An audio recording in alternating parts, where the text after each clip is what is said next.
relational imbalance. Now, just in case you're wondering as to the importance of what we're about to talk about here, for how long has feminism been a thing throughout society? All right. What role do you see imbalance playing to the detriment of society at large, perhaps in your hometown, in your culture?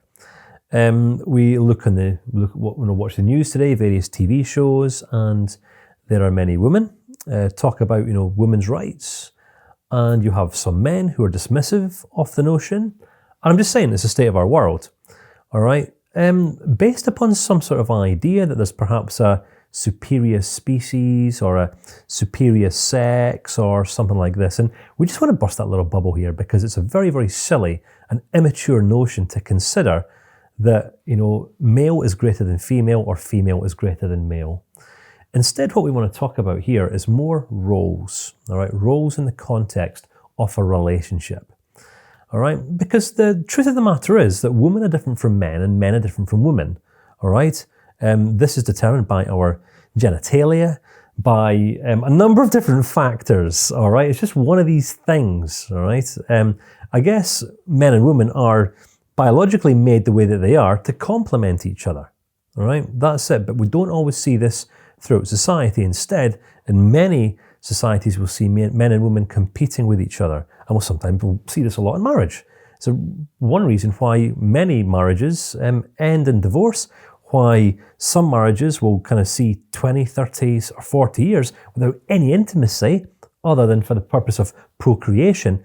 And it's really sad, really, really sad. So I'm just wondering if it'd be useful to just reference a few types of disconnected relationship. And just to set context for this, when we're talking about imbalance, we're talking about between two partners, one either perceives themselves to be above or beneath the other. Above or beneath. And it works both ways. All right, it works both ways. Yes. I think one of the first types of relationship I would probably be able to reference is the child-parent relationship. There are some people enter into a marriage or a long-term relationship and look at their partner as if they are adult and, their child. One's child, one's adult. And it becomes very, very imbalanced, where perhaps a very irresponsible man will enter into a relationship with someone who reminds him of his mother, all right? And ends up being that kind of submissive role within the relationship. And likewise, sometimes you'll find a lady end up committing to a relationship with a man because of his strength and dominance and assertiveness and all that sort of thing. But we're talking about imbalance here. And where there is imbalance, there is no unity. There can be no unity where there is imbalance. That's really true. And I think it might be helpful, like, if I actually give an example of this here, because to be honest, it's a little bit embarrassing even to admit it, because you're talking about a child-parent relationship, which, as you say, parents and children have a natural imbalance because they are older and wiser. But if you bring that into a marriage relationship, for example, like in the early days of our marriage, I'd just moved out of my mother's home when we got married, and I came into our marriage and almost, in some ways, transferred what I looked to my mother for at home onto you as a husband, which like in hindsight it's like, oh my goodness, how irresponsible. But that was my mindset at the time. I was quite happy for you to sort of take care of many different aspects of our home life, and look to you almost like a parent to make some of the decisions for us, which was completely imbalanced. But if I look back to that. So I acknowledge that, going back to the earlier stages of our marriage, this was a real source of problem for us. How I would experience this imbalance was kind of burden and pressure. I was like, my goodness. I was kind of looking to pioneer and drive the home, generate the money, pay the bills, drive the business, make decisions. Where should we go for dinner tonight? I was deciding everything. But to be honest with you, initially I didn't even kind of see it as being a problem. Why? Because I was still living that independent life. All right. So Karen had brought across this, what would you refer to it as? Maybe like a dependency, where Karen had, up until this point, looked to her own mum for, whatever she looked to her mum for in life, and then transferred that over onto me. Whereas I still, back then, this is going back sort of 7 or 8 years ago, maybe a little bit longer, back then, it's not like I was aware of what a unified relationship would look like. So I was still making decisions as if I was still that single guy, and Karen just would never put up any resistance. So I thought, okay, fine, we got on absolutely fine here. I'll call the shots, and Karen goes with it. And it took a couple of years, probably, to realise this isn't actually what I want. It's not what either of us wanted. There was, what I realised, I'm being completely honest now, I had to intentionally slow down, and I also had to intentionally stop making decisions to create space for Karen to start making decisions. All right? So in the past, I had never had any problem taking complete control of everything. I've driven businesses, I've travelled the world, a lot of time in the military. It gives a person a certain perspective and outlook and attitude towards life. So I never had any problem just making decisions and driving my life, which then transferred over to me driving our life together. But what I wasn't creating was any space for Karen to bring the best of herself into the union, if that made sense. Yeah. And because I was quite happy for you just to make the decisions, we kind of worked in that way for some time. But it came at the cost. It came at a cost. It did come at a cost, yeah. It came at a cost. It came at the cost in the early stages of intimacy, all right? So for complete transparency here, it came at the cost of intimacy. Reason being is because what I have always found attractive in a person is innovation, decisiveness, assertiveness, right? I find these characteristics and traits in a person to be appealing. But I wasn't creating any space for Karen to exercise those traits in our marriage. So essentially, Karen brought a habit of a lifetime into our marriage. I brought a habit of a lifetime into our marriage, and it came at the cost of the health of the marriage. It wasn't until the pair of us slowed down, right? I think I took the lead in this. I said, there's something not right here. There's something really, really not right. I'm making all the decisions. This isn't healthy. And as we became aware of this, realised, right, okay, I need to take less responsibility for our entire marriage, and you need to pick up more. And it was just about finding that balanced sweet spot. And this bases itself on one idea, and I think something my mother used to say years ago. And it wasn't until we'd reached this place of probably crisis in our marriage, and it did lead us to a place of crisis. It did. There's no intimacy. There was no bond between us, nothing. We weren't out working as an effective team. I realised that I'm kind of living by this old principle that didn't even serve my parents, all right? My mum would say, in order for a relationship to work, it's got to be 50-50. It's got to be 50-50. So granted, there was things that I was responsible for, and there was things that Karen was responsible for. But when I realised, what this actually looks like, in practicality, when two people enter into a relationship, both have the capacity to bring 100% of themselves, of their attention, of their effort, of their ingenuity, innovation, interest, spark, all that sort of thing. And I realised that this ideology that I'd bought into for years was an absolute fallacy. Because unless two people are bringing 100% of themselves into a unified relationship, then it's not a unified relationship at all. It's just a loose arrangement. That's all the relationship is.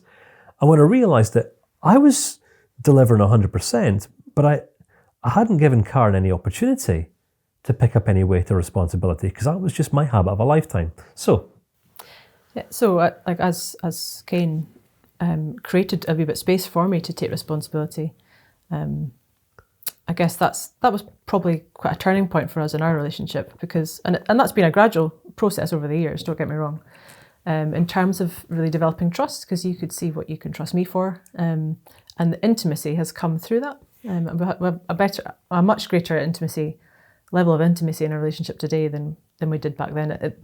We did reach a point of crisis back in those days. We did. It's interesting because many people get into relationships and base our relationship around intimacy, sex, all right, through this infatuation stage. Some people mistake infatuation for love, think, oh, I'm infatuated with this person, I'm in love. And then I've just fallen out of love. No, you're just not infatuated with this person anymore. It's different, big difference. But we never had that at the start of our relationship, because I was looking for something more than just that intimacy connection, right? I'd kind of grown out of that. But what I didn't understand was what I really wanted more than anything else was a trust-based relationship. And as Karen rightly says, the only way in which two people can develop that trust in each other is when they both know what they can trust each other for. So from the man's perspective, I need to know exactly what it is that I can trust my wife to deliver upon. And from the wife's perspective, Karen also needs to know exactly what she can trust me to deliver upon. Based on the idea that we both have strengths, we both have weaknesses, all right? Which means that as we evolve, as we develop, all that I'm ever looking to do is complement Karen's weaknesses and her strengths, and Karen looks to complement my weaknesses and my strengths. In the areas where I fall short, Karen tends to stand tall. In the areas where Karen, falls short, I stand tall. And this is just how we learn to coexist. But the whole thing's centered around collaboration. Collaboration, which gives a basis for unity. Unity, which lays a foundation for trust. Yes, yeah. And actually, a key part of that has been defining key roles and responsibilities within the marriage, in the same way that you might do when you take on a new job or something. You've got a list of responsibilities, and we've been able to unify through actually coming into agreement about what our specific roles in our marriage are, which sounds a little bit odd, but actually it's been very effective for us. It's kind of like, to help you understand this, could you imagine running like the 400 meter sprint on an athletics circuit? So you'd have like a racetrack, 400 meters or 800 meters or whatever. What happens when you're kind of head down sprinting and then someone else crosses over into your lane? It breaks your attention, gets in your way, it literally could just cause an absolute mess. And likewise, a unified relationship, and this is the same in business. If two people work together in business, there's no point in having two people of exactly the same skill set doing exactly the same thing.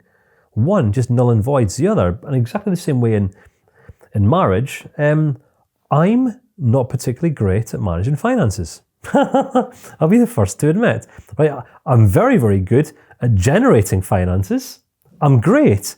Right? I'm great at making money. I can make money. Right? I can generate income, no problem whatsoever. But managing it, not my strong point. Right? My head just goes. And whereas Karen has no problem with spreadsheets. Right? I hate spreadsheets. I really like spreadsheets. Karen can sit there behind a spreadsheet and she can lose literally days behind spreadsheets.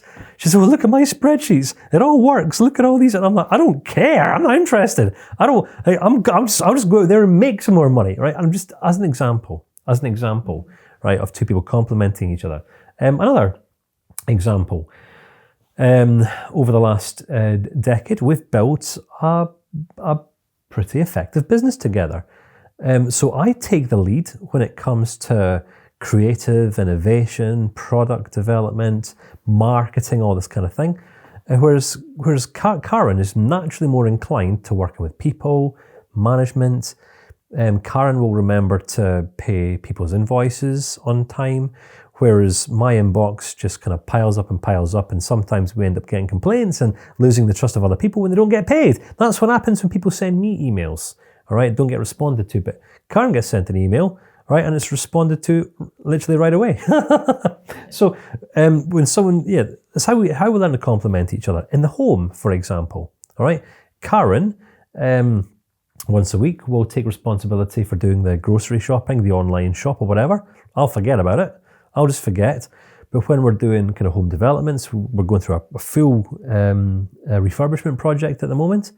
We've got the builders working, but I'll oversee every single part of that. So Karen trusts me to oversee. I'm generally quite a visionary, so I can visualise how things need to be. So Karen trusts me with that, and I'll trust Karen to secure the home, make sure there's enough food in place. If anything gets broken, it gets replaced. Staying on top of managing the finances, and that's just how we learn to coexist. But here's the thing. If I was doing everything by myself, then I wouldn't be able to trust Karen for everything. And likewise, if Karen was doing everything by herself, she wouldn't be able to trust me. So in order for us to grow in trust of each other, we need to take time to agree upon our roles, responsibilities, and what it is that we can actually both trust each other for.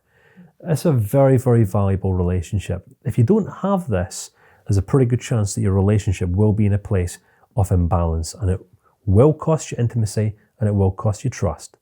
All right, there ain't no getting around this.